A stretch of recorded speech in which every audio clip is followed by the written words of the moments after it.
With severe weather placing all 55 counties in West Virginia under a state of emergency, the American Red Cross of the Ohio River Valley took quick action to assess the situation. The American Red Cross says the last 48 hours have triggered an intense response across the state.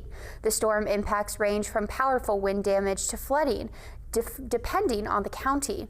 The Ohio River Valley chapter has focused efforts on Doddridge, Ritchie, and Pleasants County. In some places, the damage is visible block to block, trees down, roofs torn, and homes impacted.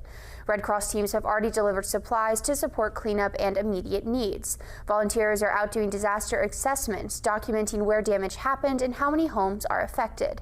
Those assessments help determine what assistance may be needed next and how quickly resources can be moved. In northern West Virginia, the Red Cross is also supporting shelters for people forced from their homes. Disaster assessments that we're doing, making sure that every place has been covered, then translating that into service that we'll be providing.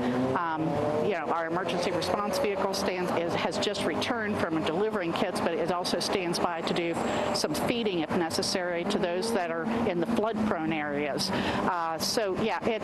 It takes a village. Our village is big.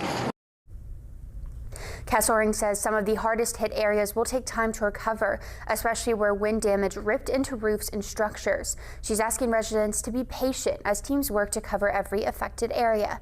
She says one of the best steps families can take right now is making sure their county emergency management agency knows about their needs.